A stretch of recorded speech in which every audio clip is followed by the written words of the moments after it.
Picture it. Milan. A speeding automobile tears through the night. Its engine roars. Its driver loses control. The car swerves into a ditch. The passengers survive, climb from the wreckage, and decide that they have discovered a new philosophy. Most people would call a mechanic. Filippo Tommaso Marinetti wrote a manifesto. And in 1909, he announced Futurism, a movement devoted to speed, machines, youth, danger, aggression, and the destruction of nearly everything old. The Futurists loved cars, airplanes, factories, electric lights, crowds, war. They wanted to burn museums, liberate words from grammar, replace music with industrial noise, and turn performances into confrontations. Futurism looked at the modern world and saw thrilling possibilities. It also saw violence and said, "More of that, please." Welcome to Art Happens, the divine mess of art history, presented by J Squared Atelier. I'm James William Moore, your chaotic docent through art history.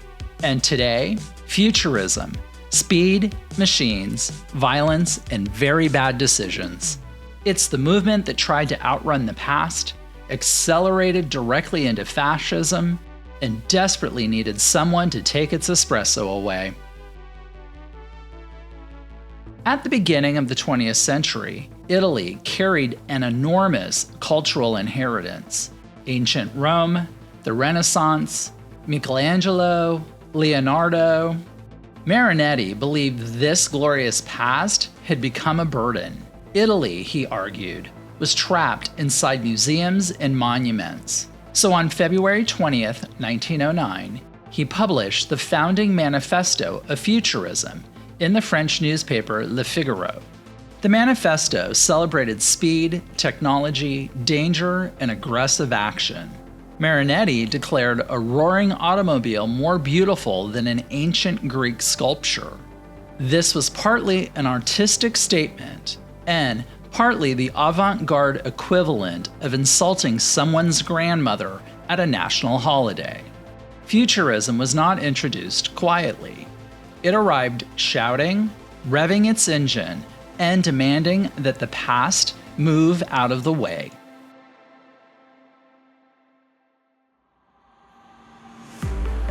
Artists including Umberto Boccioni, Giacomo Balla, Carlo Carra, Luigi Russolo, and Gino Severini joined Marinetti's campaign. Their challenge was obvious. How do you paint motion when the painting itself refuses to go anywhere? They fragmented figures, repeated shapes, used lines of force to suggest movement. Balla's dynamism of a dog on a leash multiplies the dog's legs, its tail, the leash, and its owner's feet. The painting resembles a long exposure photograph of a dachshund experiencing a scheduling emergency. Boccioni's sculpture, unique forms of continuity in space, turns a walking figure into sweeping planes. The body seems fused with the air around it. For the Futurists, an object was never separate from its environment. Everything collided: body and street, machine and landscape, sound and movement. Modern life was not a collection of stable things. It was velocity.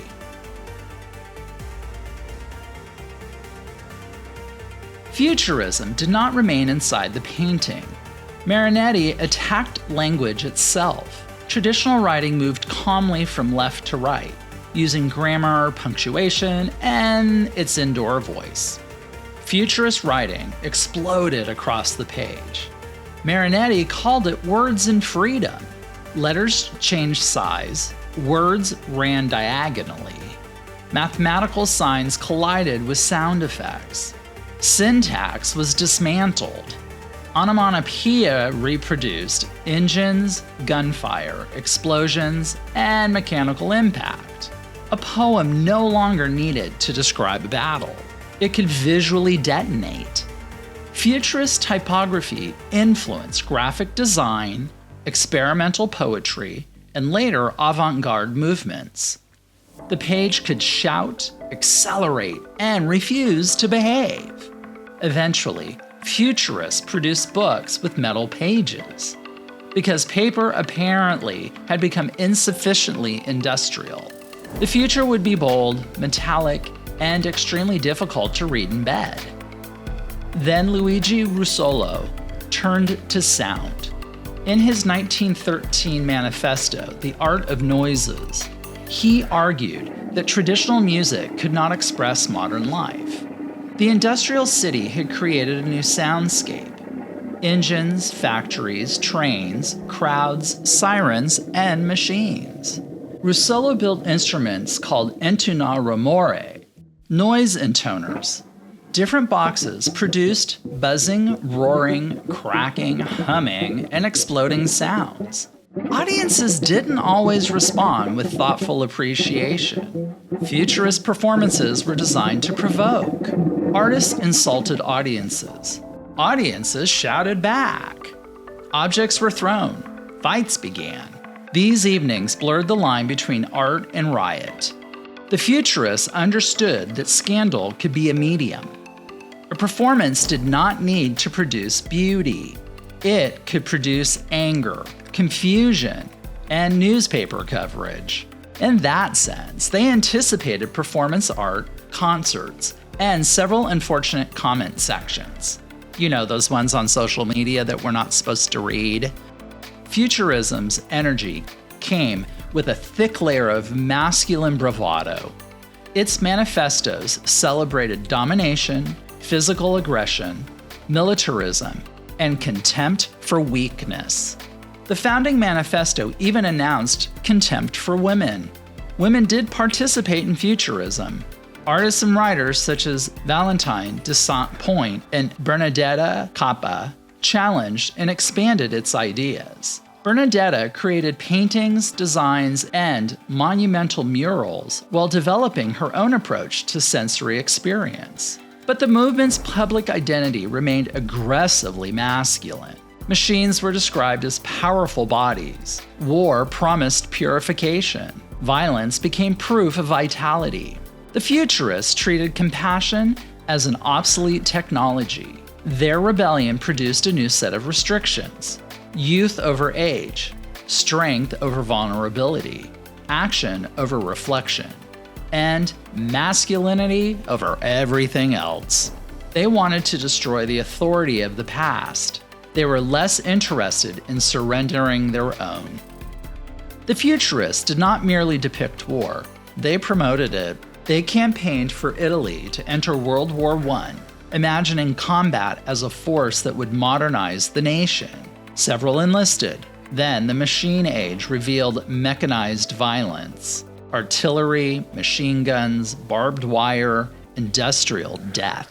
Boccioni died in 1916 during military training after falling from a horse. One of modern art's great prophets of mechanical speed was killed in a riding accident.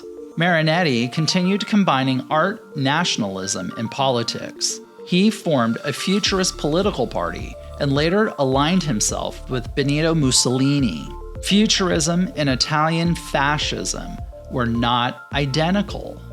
Their relationship changed, and Futurism never became the regime's only official art.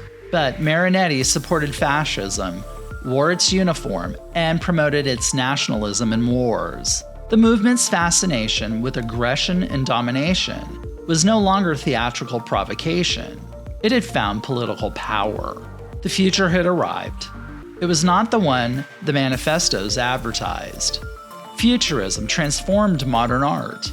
It made motion visible. It turned typography into impact, noise into music, and performance into confrontation.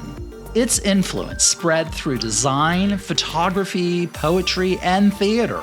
The Futurists recognized that modern life had changed perception. Cars altered speed. Factories altered sound. Cities altered attention. Art could not pretend those changes had not happened. But Futurism confused movement with progress. It assumed faster meant better, newer meant wiser, and destruction guaranteed renewal. It celebrated war, and without understanding its consequences. It attacked the past while helping create a dangerous future. Futurism's brilliance and failures cannot be separated. The appetite that energized its art also consumed its judgment. Modernity is thrilling because it promises transformation. It is terrifying because transformation has no conscience. A machine can build a city or destroy one. Typography can liberate language or sell an ideology. A performance can challenge authority or glorify cruelty. Futurism understood the power of new technology.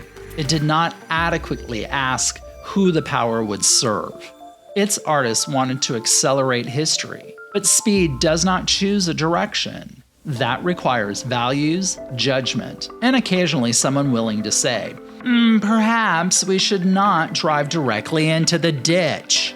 The future is not automatically progress. It is simply what comes next. What we build there is still a decision. This has been Art Happens, the divine mess of art history, presented by J Squared Atelier. I'm James William Moore, your chaotic docent through art history. If you enjoyed this episode, send it to your favorite art nerd, your favorite noise musician, or anyone who owns driving goggles for reasons they refuse to explain. Actually, take their keys first.